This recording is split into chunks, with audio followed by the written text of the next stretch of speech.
Imagine this, or better yet, you're in a storm of life right now, financial, spiritual, job related, family related. But you keep on asking, why, God, does this happen to me? Why do you continue to let this happen? Have you ever thought that God is trying to shape you and change you and really grab your attention? I too have struggled with this. And in this week's podcast, we're going to go over how to understand the why, how you need to change and work through your storm, and better yet, how to find purpose in this storm. Because that storm could be all about changing your life's purpose. And we're not talking about your job. All right, guys, welcome back to the show, Chasing Happiness Podcast. If you guys like what I'm sharing here, please comment and subscribe. Let's get into it. This week, talking about storms in our lives, whether it's financial, personal, job, family, it could be spiritual, all of the above. I know I struggled with the question, why, God, is this happening to me? One, asking why is this happening to us is definitely the wrong answer. Does it really hurt you? Yes, because it's ultimately taking your mindset of, okay, how do I work through this storm? How can I get myself to the other side with God's direction? Instead, you stay in the storm's path and you're in a mindset of woe is me, poor me. I know that's harsh, guys. We're starting out strong, but I just want to be able to have an open, honest conversation.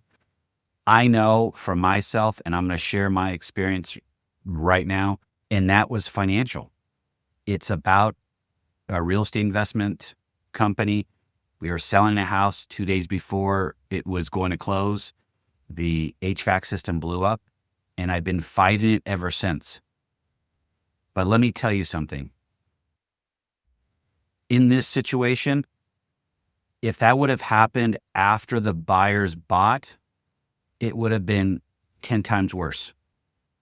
Yes, I'm out money every single month that I'm fighting this through attorneys and also insurance, but we're getting it fixed on our own dime and we'll worry about the back end later. But if that happened while they were living there, I don't know what to say. So I really thanked God for that situation, just for the simple fact it happening before basically wiped everything out. I thought it was the end of the world, but it wasn't. We are going to close out that project and be done. There's a different calling that's happening for me, and it's local into my backyard, and I'm working through those steps. Has it happened as quickly as I want to? No. But also in the same time, God is shaping me around how I run my personal life and my business. And let me explain that. Personally, I'm always focused about being out of debt and making sure that I get everything paid off. Am I completely out of debt? No. Still have student loans and I still have a mortgage. I'm paying off some credit cards that got run up during this thing, but I'm going to get those taken care of. That's perfectly fine. Those were business expenses. My business, we tend to use loans to grow. And during this process, I started a nonprofit called True Community, which True Community can get grants and other dollars that could be used to develop. And then we could potentially backfill the difference or the gap in funding with smaller loans. I'm going the second option, cash. So I am working and focusing on getting the business debt free. So I am going through baby step one and putting an emergency fund together to make sure that we have everything put together for the business, just like I would for my personal expenses. And if you guys don't know what I'm talking about Financial Peace University, Dave Ramsey. Baby step number one is save $1,000 in an emergency fund. The business needs more than $1,000, so I'm working up to that. The other piece that I want to talk about while you're in a storm is this. We tend to be in a society that it's me instead of we. Where we struggle is being self-centered and focused on our needs. And especially when you're in a storm, you need to be about others. It truly helps because it's going to fill your tank, especially when you're battling the storm and you feel like there's no end to it. You need a release. You need a way to fill your tanks back up to get yourself on the other side. God is shaping you. He's bringing you into the path of the storm. Either he's going to change your path, which more than likely he is for whatever this situation is. Maybe there's people he's going to subtract out of your life and bring other people back in. Maybe you're doing this on your own and he wants to bring a group of people in to help you. Because as we all know, God never said do this by yourself. He said bring groups, bring family. You need to have community. But the one thing, and I'm telling you from my personal experience, the one thing that we lack the most is the thing that you need to be giving away the most. The thing that you lack the most, which was money for me during this storm, you should be sharing and giving away with others. You have to have faith that God will provide. And that is something that separates Christians from everyone else, is God will come to you and meet you and take care of your needs. But you actually have to have faith to do. And if you don't have faith, you're going to continue to stay in the storm and it's just going to snowball. So when I finally realized that changing my mindset, not asking God why, sharing, tithing, whatever you want to call it, money that I didn't have at the time, it changed the trajectory of my storm. As soon as I started tithing consistently again, while I was in the storm, still doing it, but also donating my time to a local food bank, helping them put together a farmer's market, doing things that were bigger than me, my life started changing. And my calling versus my purpose started coming into focus. My calling for me, I worked 25 years in corporate America and now I'm an entrepreneur. So that's partly calling, and I'm going to confuse you guys here a little bit, but that's partly calling and partly purpose. But over here is true purpose. And purpose here is helping others in financial storms because I've gone through it myself. I can take my pain and share my pain with somebody else or a group of people so they don't have to go through those exact same steps. Now, do you have some type of situation like that in your life or something that you enjoy doing that maybe you thought would be a business or some type of skill set that you just have been afraid to continue to explore?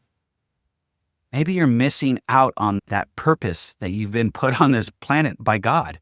You have a calling, you start your calling and you get in that lane.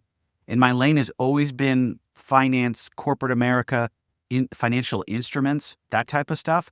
So it's in the same lane, but my purpose is helping people get out of debt, helping people buy a home correctly, helping people buy a car for cash, helping people that have been left behind by society because they've not been given the tools to succeed, to open up a checking account, to effectively buy and pay for things and not put it on buy here, pay here later, or open up a credit card that's got 22% interest, or go to a car lot that requires you to make a payment every single week.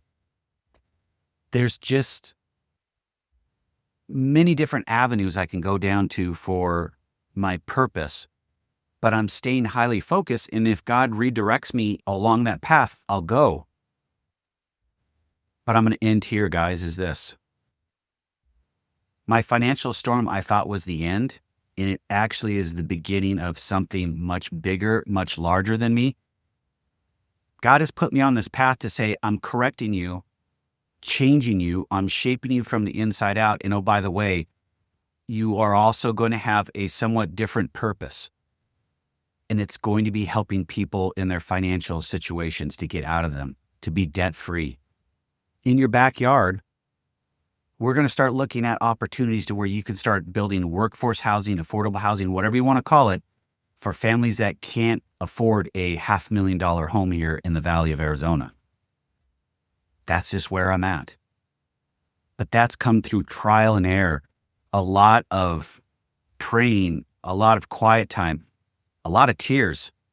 There's been plenty of tears along this journey. If you're in some type of storm, get your face into the Bible, into the good word, spend time with him every single day, and just sit there and listen. You don't have to ask questions. If you want to, ask questions, but listen, have quiet time, be still. Even if it's 5 minutes, it's 5 minutes more than you did yesterday, and stay consistent with it every single day. But you've got to be persistent on wanting to get out of this storm. Once you start listening, he'll start speaking either through the good word, through others, to direct you where you need to go. Is it going to happen overnight? No, it doesn't happen that way. God's timing is always on time. For the longest time, I struggled with that, but you have to take it with faith and know that it's going to change. It's going to get better. Storms don't last forever. Just like rainstorms don't last forever, hurricanes, they all come through, go away, and you have to rebuild. That's where we're at. So don't give up on yourself. Stop asking why. Get into the great book. Put your face there for 5 minutes a day. Start listening. Things will change for you. Stay safe, stay healthy. I'll see you guys on the other side.